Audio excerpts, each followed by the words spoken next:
In 1940, one fact was beyond dispute. Destroyers do not hunt submarines. The math is simple. A submarine can dive. A destroyer cannot follow. The submarine crew hears the destroyer's propellers from miles away, slips beneath the surface, and waits. The destroyer passes overhead, blind, its sonar pinging uselessly into empty water. By the time the destroyer turns back, the submarine has vanished into the depths. Every naval academy in the world taught the same lesson. Destroyers escort convoys, destroyers screen battleships, destroyers fight other destroyers. But hunting submarines, that's work for specialized submarine chasers, corvettes, and other submarines. A destroyer trying to kill a submarine is like a hawk trying to catch a fish. Wrong tool, wrong element, wrong fight. The logic is airtight. Submarines operate in 3 dimensions. Destroyers operate in 2. A submarine commander has time on his side. He can wait underwater for hours while a destroyer's fuel tanks drain. He has stealth on his side. A submerged submarine is invisible to surface ships until it's too late. He has the first shot, a spread of torpedoes launched from depth, while the destroyer has no idea death is coming. It's why submarine warfare terrified every navy in 1940. You couldn't see them. You couldn't hear them until they were close, and by the time you knew they were there, your ship was already sinking. The Regia Marina, Italy's Royal Navy, understood this perfectly. Their submarines prowled the Mediterranean with impunity. Commanders like Carlo Faccia di Cossato were legends, men who stalked Allied shipping like wolves, surfacing only to recharge batteries before vanishing again into the depths. When Italian submarine commanders spotted Greek destroyers on the horizon, they didn't feel threatened. They felt amused. A destroyer was target practice if you wanted it, or something to avoid if you didn't. Either way, the submarine held every advantage. The Italian naval staff in Rome had run the numbers. Greece's entire destroyer fleet, all 10 ships, couldn't protect every convoy route, patrol every channel, escort every transport. Italian submarines could slip through the gaps, hit the targets, and escape before Greek destroyers even knew they'd been there. It was mathematics. Cold, simple, unbeatable mathematics. What the Italians didn't know was that the Greeks had stopped playing by the rules. October 28, 1940. Italian forces pour across the Albanian border into Greece. Benito Mussolini expects his armies to reach Athens in 2 weeks. He's given Greece an ultimatum: surrender or be crushed. Greece chooses to fight. On paper, it's suicide. Italy's military outnumbers Greece's by every measure. The Regia Marina, Italy's navy, is the 4th largest in the world. 4 operational battleships with more completing, 19 cruisers, 59 destroyers, and 115 submarines. The Royal Hellenic Navy, 1 aging armored cruiser, the Georgios Averof, launched in 1911. 10 destroyers, 6 submarines commissioned in the late 1920s. The disparity isn't just numerical, it's technological. Italian submarines are modern, built in the 1930s with advanced diesel engines and improved battery capacity. Greek submarines are outdated. They break down constantly. They're slow. They're cramped. Their crews joke that half the time they spend at sea is spent fixing leaks. But the Greek Navy has one advantage Italy doesn't expect: desperation. When your country is fighting for survival, you don't follow doctrine. You do whatever works. The Greek destroyer Psara is one of those 10. She's a Kounturiotis-class destroyer, 1,389 tons, 4 120mm guns, 6 533mm torpedo tubes, and a top speed of 38 knots, when her engines cooperate. Built in Italy, ironically, at the Cantieri Odero shipyard in Sestri Ponente, commissioned in 1933. She's been in service for 7 years when war breaks out. Her hull is Italian-built, her crew is Greek, and her spirit is pure defiance. Her commander, Commander Petros Konstas, is a professional naval officer trained in the classical European tradition. He knows the rules. He's studied destroyer tactics at the Greek Naval Academy. He understands that destroyers aren't submarine hunters, but he also understands something more important. Rules are written by people who expect to win. Greece can't afford to follow rules written by winners. Psara's crew numbers 156 men. Young sailors, most of them, conscripts and volunteers, men from Athens, from the islands, from mountain villages who'd never seen the ocean until they enlisted. They're trained well enough. Greek naval discipline is strict, but they're not elite. They're ordinary men in an ordinary destroyer, facing an extraordinary enemy. But Commander Konstas knows something the Italians have forgotten. Numbers don't win naval battles. Aggression does. Initiative does. The willingness to attack when you're supposed to defend, that's what wins battles. Within days of war's outbreak, Greek submarines sink Italian cargo ships in the Adriatic. Despite their age, despite their mechanical problems, Greek submarine commanders prove that courage matters more than technology. The submarine Papanikolis, commissioned in 1927, older than most of her crew, stalks Italian convoys and sends troop transports to the bottom. On December 22, 1940, Papanikolis sinks the small motor vessel Antonietta. 2 days later, on December 24th, she torpedoes and sinks the 3,952-ton troop transport Firenze near Psara Island. The submarine Proteus attacks Italian shipping aggressively until December 29, 1940, when she torpedoes and sinks the 11,450-ton transport Sardinia. The Italian torpedo boat Antares rams Proteus immediately after, sending her to the depths with her commander, Konstantis, and all hands. Greek destroyers, including Psara, shell Italian positions along the Albanian coast near Corfu. For over an hour on October 30, Psara and her sister ship Spetsai pound Italian fortifications with gunfire. The bombardment is directed by Commander Konstas in Psara. Italian troops scramble for cover. Italian artillery returns fire, but the destroyers are too fast, zigzagging through the coastal waters. It's not defense, it's offense. The Greeks aren't waiting to be attacked. They're hunting.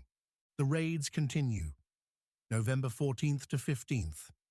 Greek destroyers attack Italian convoys in the Strait of Otranto. December 15th to 16th. Another raid, January 4th to 5th, 1941. A third raid. Each time, Psara is there. Each time she fires her guns at Italian shipping and returns to base with empty shell racks and exhausted crews. But the strategic situation is shifting. By late February 1941, Greece has done the impossible, driven the Italian army back deep into Albania. Italian casualties exceed 30,000. Mussolini is humiliated. His parallel war, fought independently of Germany, is collapsing, but Greece is exhausted.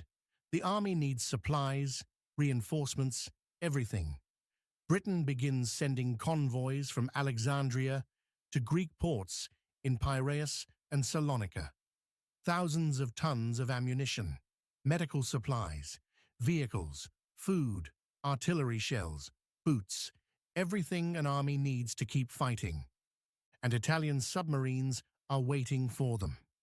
Based in the Dodecanese Islands, Greek islands occupied by Italy since 1912, Italian submarines patrol the approaches to Greek ports. They're hunting British and Greek shipping, trying to strangle the Greek war effort before it can recover. Every transport that sinks is one less convoy's worth of supplies reaching the Greek front lines. The Royal Navy can't spare enough escorts. The Mediterranean fleet is stretched thin, protecting Malta, raiding Italian ports, supporting operations in North Africa. The Greek Navy has to fill the gap. Psara receives her orders in late February. Anti-submarine patrol, east of the Greek islands. Find Italian submarines threatening the convoy routes. Destroy them. Commander Konstas reads the orders without comment. His officers exchange glances. Everyone knows what this means. Destroyers don't hunt submarines. But someone forgot to tell the Italians that Greece couldn't win this war either, and Greece is still winning. Psara puts to sea on February 28, 1941. She steams east into the Aegean. Behind her, the coast of Greece fades into the distance. Ahead, somewhere beneath the waves, Italian submarines wait. The hunt begins. March 1941. Psara steams east through the Aegean. The sea is cold. Late winter in the Mediterranean means choppy swells, grey skies, and wind that cuts through wool peacoats. The water temperature hovers around 15 degrees Celsius, cold enough to kill a man in an hour if he goes overboard. Perfect weather for submarines to hide beneath the surface, invisible to the naked eye, waiting for targets. Psara's lookouts scan the horizon from dawn to dusk. 4 men on watch at any given time, 2 on the bridge wings, 2 on elevated platforms. They're looking for periscopes, the telltale white feather of wake a periscope leaves when it cuts through the water. It's almost impossible to spot in choppy seas, but it's the only visual warning a destroyer gets before a submarine fires torpedoes. Her sonar operator sits in the cramped sonar compartment below decks. He wears headphones, listening to the underwater world. The ping of Psara's active sonar, the echo returning, the hiss and crackle of the ocean itself. He's trained to recognize the sound of a submarine hull, a hard metallic return that doesn't match biologics or rocks. It's an art as much as science. And in 1941, sonar technology is still primitive. Range is limited. Returns are ambiguous. But it's all they have. Commander Konstas stands on the bridge, eyes narrowed against the wind, watching. He's been at sea for 3 days now, patrolling a search box east of Psara Island and Falconera Island. These are the channels British convoys use when approaching Greek ports from Alexandria. The routes are predictable. Shipping lanes follow the safest paths, avoiding reefs and shallows, which means Italian submarines know exactly where to wait. This is the hunt the Italians think is impossible. A destroyer trying to find a submerged predator in thousands of square miles of open water. The odds are laughable. 1 destroyer versus the entire Aegean Sea. It's like trying to find one specific fish in the ocean by throwing a net at random. But Konstas isn't searching at random. He's not steaming in circles, hoping to stumble across a submarine. He's studying the problem like a tactician. Italian submarines have to surface eventually. They need to recharge batteries. The electric motors that power submerged movement drain batteries in hours, and those batteries must be recharged using diesel generators which require air. They need to ventilate the boat. Submarines running submerged build up carbon dioxide levels that eventually make the crew sick. They need to fix their position with periscope bearings or celestial navigation. Dead reckoning underwater is notoriously inaccurate. And most importantly, they need to be close to the shipping lanes to intercept targets.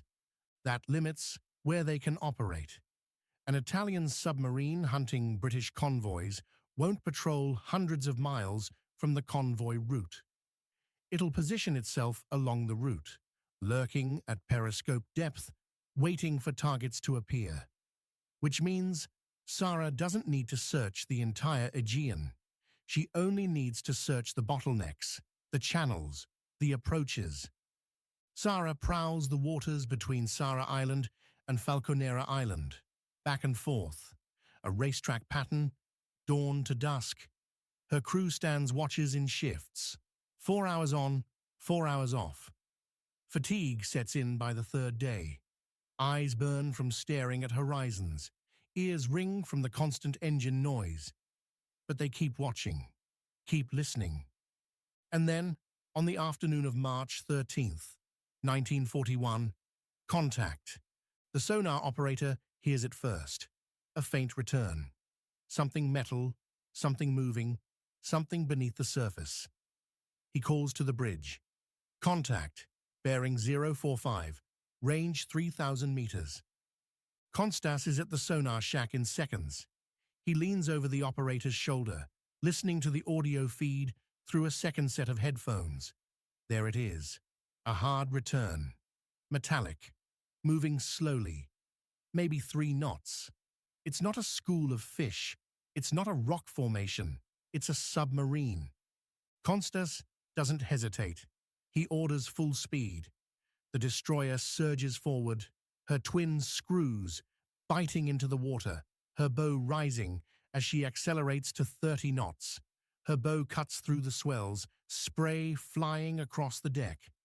The crew runs to battle stations. Gun crews load shells into the 4 120mm guns, not because they can hit a submerged target, but because training demands readiness. Depth charge crews sprint to the stern racks, preparing the cylindrical canisters. The sonar operator keeps calling bearings. 2,800 meters. The submarine is moving, trying to slip away. But Psara is faster on the surface than any submarine can move underwater. Electric motors drain batteries quickly at high speed. The Italian commander knows this. He's probably running at 3 or 4 knots, trying to conserve power while putting distance between himself and the destroyer. But Psara is closing at 30 knots. The range shrinks. 2,500 meters, still too far for depth charges. Depth charges have to be dropped almost directly over a submarine to be effective. The blast radius is limited, and water is dense. Even a near miss might not cause fatal damage. Konstas watches the plot. His navigator marks the submarine's position on the chart table. The submarine is turning southeast, trying to get perpendicular to Psara's course. The Italian commander is setting up a torpedo shot. It's classic submarine tactics. Let the destroyer come to you. Let it close the range. Then, when it's within 1,500 meters, fire a spread of torpedoes at its broadside. A destroyer moving at 30 knots in a straight line is an easy target. The torpedoes, running at 40 knots, will hit before the destroyer can turn. One hit amidships will break the destroyer's back. The submarine escapes. The destroyer sinks. But Psara isn't charging straight at the contact. Konstas knows submarine tactics too. He orders a zigzag pattern. Psara's helm shifts. 15 degrees to port for 30 seconds, then 15 degrees to starboard. The destroyer weaves across the water, never presenting a steady target. Every time the Italian commander thinks he has a firing solution, Psara's course changes. The angles shift. The torpedoes would miss. It's a duel of wills. Submarine patience versus destroyer speed. The Italian commander waits for a clean shot. Konstas denies him one. 2,000 meters. Psara's guns can't depress far enough to hit a submerged target. Her torpedoes are designed for surface ships.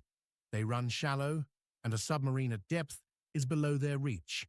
The only weapons that matter now are depth charges, drum-shaped canisters, 3 feet tall, packed with 200 pounds of TNT, set to detonate at specific depths using hydrostatic fuses.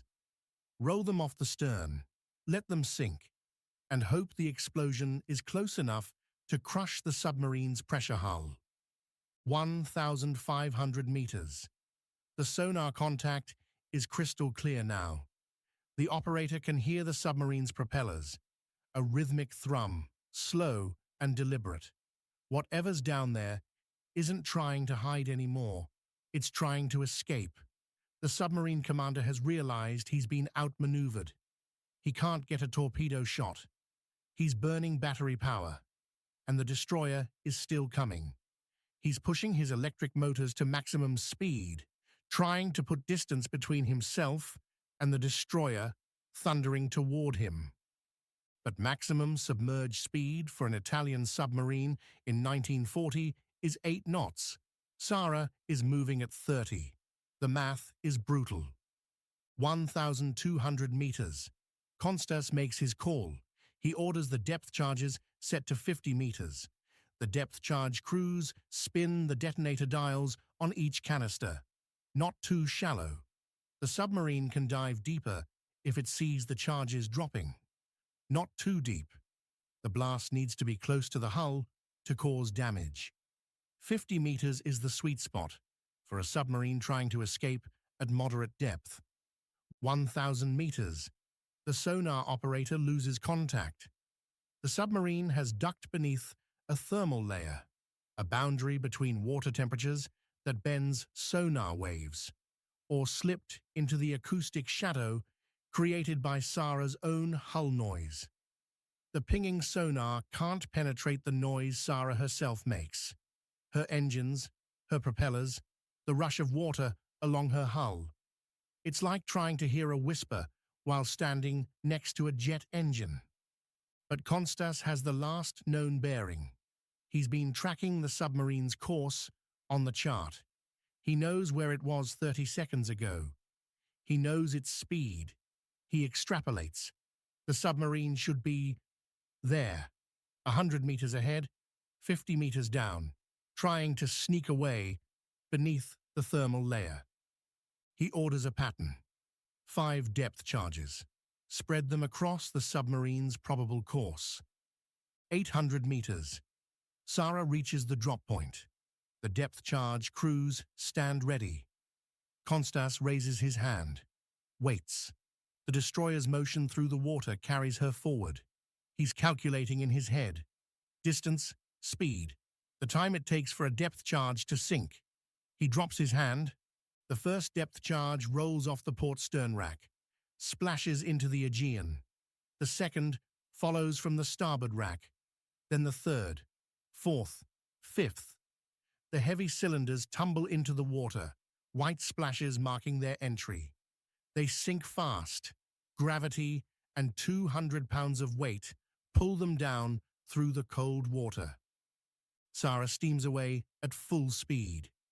You don't want to be close when depth charges detonate. The shock wave can damage your own hull, rupture seams, crack the keel. The crew counts. 10 seconds, 20, 30. At 50 meters depth, water pressure compresses a spring-loaded striker. The striker hits a percussion cap. The cap ignites the detonator. The detonator triggers the TNT. The first charge explodes.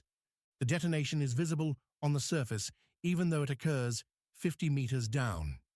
A massive column of water erupts skyward, a white geyser 30 feet high, the sea itself flung into the air by the violence of the blast. The shock wave radiates outward in all directions, traveling through water at 1,500 meters per second. Water doesn't compress. The shock wave doesn't dissipate like it would in air. It hammers everything in its path. If the submarine is anywhere near that blast, the pressure hull feels it. The outer hull, thin steel designed to make the submarine hydrodynamic, crumples instantly. The pressure hull, thicker, stronger, designed to withstand depth, flexes inward. Rivets pop, seams split. Inside the submarine, the crew is thrown against bulkheads. Gauges shatter, pipes burst, men scream, the lights go out. Emergency lighting flickers on, bathing everything in red. But one explosion might not be enough. Submarine hulls are built to take punishment. Near misses damage, but don't kill. You need multiple hits, overlapping shock waves, repeated hammer blows to crack the hull. The second charge detonates, then the third. The Aegean boils. 3 geysers erupt in sequence, each separated by 50 meters. The shock waves overlap, creating a zone of crushing pressure. Any submarine caught in that zone isn't fighting anymore. It's dying. The 4th charge detonates, the 5th. And then, silence. Psara circles back, slowing to 10 knots. Her sonar operator listens. Nothing.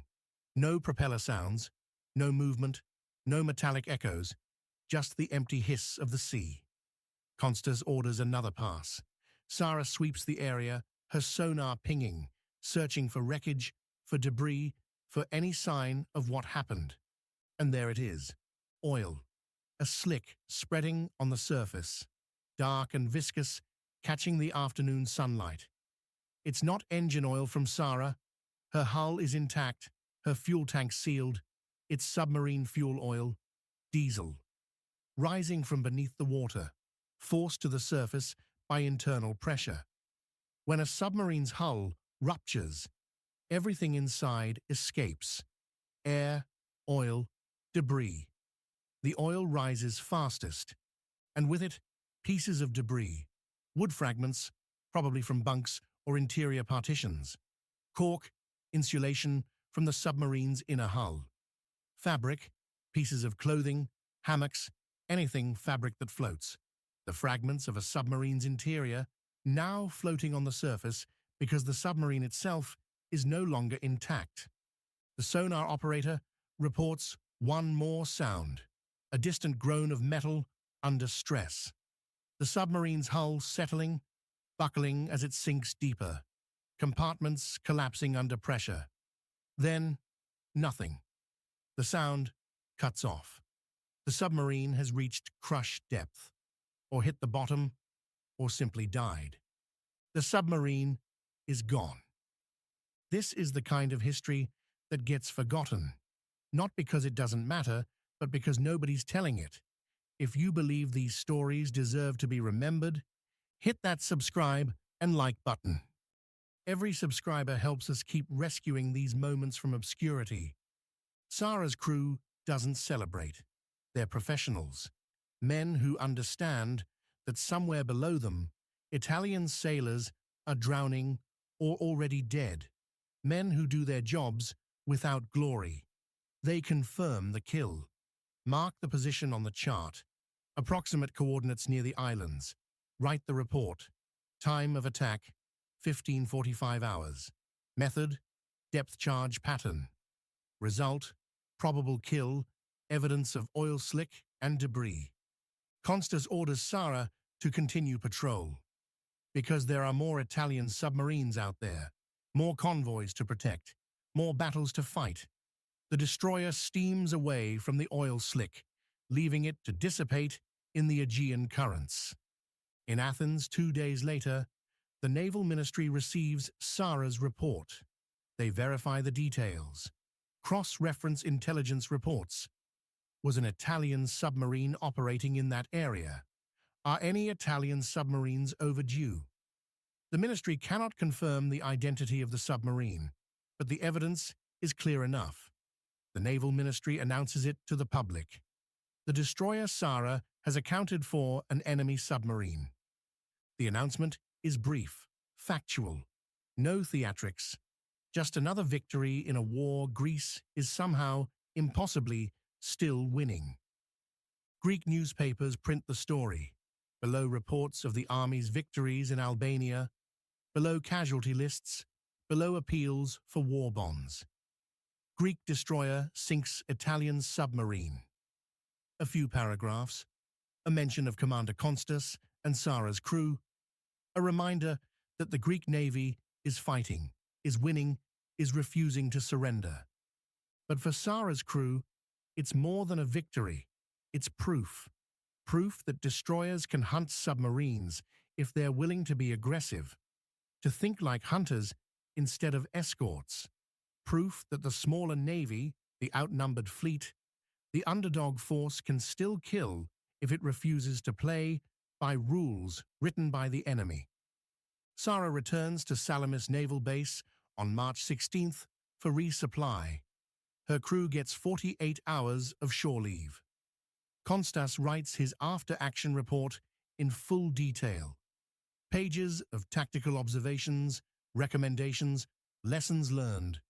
The report goes to Fleet Command. Other destroyer captains read it. The tactics spread, and within days, Psara is back at sea. More patrols, more convoy escorts, more hunts. The Italian submarine service takes notice. Orders go out from the naval headquarters in Rome. Exercise increased caution when operating near Greek destroyers.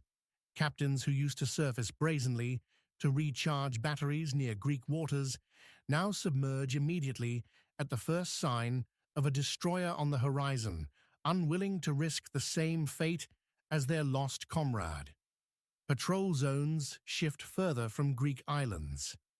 The Aegean, once prowled freely by Italian submarines, becomes contested water. Dangerous water. It's a small change, but small changes matter in war. Every Italian submarine that stays deeper, that moves more cautiously, that avoids Greek destroyers, is a submarine that sinks fewer convoys. Every ton of supplies that reaches Greek ports is another day the Greek army can keep fighting. And Greece needs every day it can get. What the Italians didn't know was that Psara's submarine kill was part of a larger Greek naval campaign that was quietly bleeding the Regia Marina dry. Greek submarines, outdated boats from the late 1920s, boats that should have been retired, are sinking Italian transports in the Adriatic at a rate that shocks Italian naval intelligence. Between October 1940 and April 1941, Greek submarines sink 18 Italian merchant ships. 18, each one carrying troops, ammunition, food, fuel, everything the Italian army in Albania needs to fight. Each sinking forces Italy to reroute convoys, add more escorts, delay supplies. The submarine Papanikolaos, commanded by Lieutenant Commander Miltiadis Iotritis, stalks Italian convoys with deadly precision. On December 22, 1940, she sinks the small motor vessel Antonietta. 2 days later, on December 24th, she torpedoes and sinks the 3,952-ton troopship Firenze near Psara Island. Over 1,000 Italian soldiers drown. 2 ships in 3 days. The submarine Katsonis stalks the Albanian coast, torpedoing transports. The submarine Proteus, commanded by Michael Hatzikonstantis, attacks a heavily escorted convoy on December 29, 1940, and hits the 11,450-ton transport Sardinia with torpedoes. The ship goes down with most of the artillery from the Lupi di Toscana division. The Proteus doesn't survive the attack. The Italian torpedo boat Antares rams her immediately after, sending her to the bottom. But the damage is done. Greek destroyers raid Italian supply convoys in the Strait of Otranto. 3 separate raids, November 14th to 15th, December 15th to 16th, and January 4th to 5th, disrupt Italian logistics. Psara participates in all 3. Each time, Greek destroyers storm into the strait at night, guns blazing, hunting for Italian transports. The raids aren't particularly successful in terms of ships sunk. Italian escorts drive the Greeks off, but they achieve something more important. They make Italy afraid to run convoys without heavy protection, afraid to sail at night, afraid to take the direct route from Italy to Albania. Fear slows logistics, slowed logistics, cost battles. And now, Psara proves that Greek destroyers can kill Italian submarines. Not just escort convoys, not just screen battleships. Actually hunt and destroy submarines in open water. The strategic impact ripples outward. Italy is forced to divert escorts from offensive operations to defensive protection of their own submarines. Convoy routes shift further from Greek waters, adding days to transit times. Submarine patrol zones move to safer areas, reducing their effectiveness against British convoys. The pressure on British supply lines to Greece eases. Not much, but enough. Enough that convoys reach Piraeus. Enough that Greek soldiers get ammunition. Enough that the war continues. On March 28th to 29th, 1941, just 16 days after Psara sinks the submarine, the Battle of Cape Matapan occurs off the southwestern coast of Greece. The Royal Navy intercepts an Italian fleet attempting to raid British convoys bringing supplies to Greece. Admiral Andrew Cunningham commands the British Mediterranean Fleet. Admiral Angelo Iachino commands the Italian force, a battleship, 8 cruisers, destroyers, the pride of the Regia Marina. The battle is a slaughter. British radar, technology the Italians don't yet have, guides destroyers and cruisers onto the Italian fleet in the darkness. The heavy cruisers Fiume, Pola, and Zara are caught by searchlights and obliterated at point-blank range. 2 destroyers, Vittorio Alfieri and Carducci, are also sunk. Approximately 2,400 Italian sailors die. The Italian fleet retreats to port and doesn't venture out in force again for the rest of the war. Greece's tiny navy, 10 destroyers and a handful of submarines, didn't fight at Matapan, but it helped create the conditions for that victory by forcing Italy to fight defensively in their own home waters, by making Italian submarines cautious, by disrupting Italian logistics. Greece handed the strategic initiative to Britain, and in naval warfare, initiative is everything. But Greece is running out of time. German forces invade Greece on April 6, 1941. Operation Marita. 24 divisions pour through Bulgaria into northern Greece. The Wehrmacht doesn't make Italy's mistakes. They bring overwhelming firepower and crush the Greek army through sheer violence. The Luftwaffe sweeps the sky. Messerschmitt fighters establish air superiority. Stuka dive bombers attack Greek positions. And then the Luftwaffe turns its attention to the Greek navy. Athens falls on April 27, 1941. The Greek government flees. The Greek army surrenders, but the Greek navy keeps fighting. Psara continues her missions. She escorts evacuation convoys. She bombards German positions. She keeps her guns firing, even as the country collapses. On April 20th, 1941, Easter Sunday, Psara is anchored in the Gulf of Megara near Athens. German dive bombers appear, Stukas, dozens of them. They're targeting the Greek fleet. Psara's crew sees them coming. The alarm sounds. The anti-aircraft guns swing skyward. But Psara is anchored. She can't maneuver. The Stukas dive. Sirens wailing. Bombs falling. Psara's crews open fire. Tracer rounds stream upward. One Stuka crashes. A second catches fire. But the bombers keep coming. One bomb hits near the bridge. Fire erupts. A second bomb hits amidships. Water pours in. More bombs fall. The depth charge racks detonate. Psara's back is broken. The ship is dying. But some stay at their guns. Even as Psara settles into the water, the crews keep firing. Until the guns are submerged. 37 men die with their ship. The rest, 119 men, are pulled from the water. Psara sinks on Easter Sunday, 1941, 5 weeks after she killed the Italian submarine. She fought until her guns went silent. Commander Petros Konstas survived the sinking of his ship. He and the 119 survivors of Psara's crew were evacuated to Crete, then to Egypt, as Greece fell to the Axis. Greece remained under occupation until October 1944. Psara's crew scattered. Some joined the Greek Navy in exile, operating from Alexandria under British command. Some joined the resistance, returning to occupied Greece to fight in the shadows. Some didn't survive the war. But Psara's legacy didn't sink with her. The destroyer's submarine kill, on March 13, 1941, became part of the Royal Hellenic Navy's proud history. Though the identity of the Italian submarine remains officially unconfirmed, the event itself is documented in Greek naval records and contemporary reports. It was one of the few destroyer kills of the war, a rare achievement that proved Greece could punch above its weight.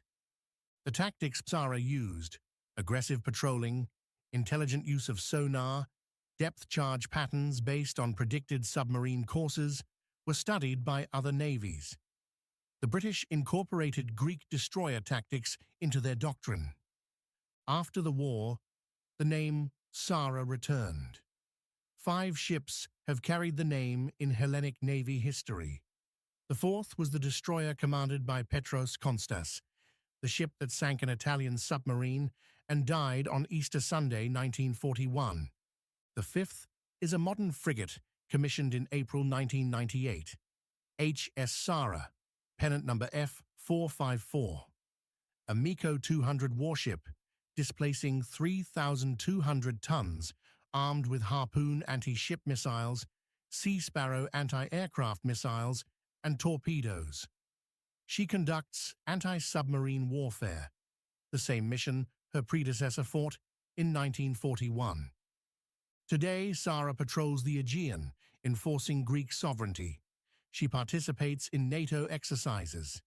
In July 2024, she deployed to the Red Sea as part of an international task force protecting commercial shipping from Houthi drone and missile attacks. She tested a new Centaur counter UAV system and successfully shot down Houthi drones threatening merchant ships. Same name, same mission, same defiance. The destroyer Psara of 1941, under Commander Petros Konstas, proved something the Italian Navy thought impossible. She hunted a submarine in open water. She tracked it with primitive sonar and aggressive tactics. She killed it with depth charges and refused to accept that destroyers couldn't do submarine warfare. And she kept fighting until the day she died. Commander Konstas and his crew didn't become famous. Their names aren't carved on monuments in Athens. The sonar operator who first detected the submarine is forgotten. The depth charge crews who rolled those 5 canisters into the Aegean are anonymous. But their action, that March day when they dropped depth charges and watched the oil rise, changed how navies thought about destroyers. It showed that speed, aggression, and refusal to accept conventional wisdom could turn the wrong tool into a lethal weapon. It proved that a small navy could fight a larger one and win. That's the lesson Psara left behind. For every small navy, every outnumbered force, every underdog that refuses to lose without a fight. The rules said destroyers don't hunt submarines. Commander Petros Konstas and the crew of Psara proved the rules were wrong, with depth charges and oil slicks, and then died fighting, with their guns blazing and refusing to surrender. That's worth remembering.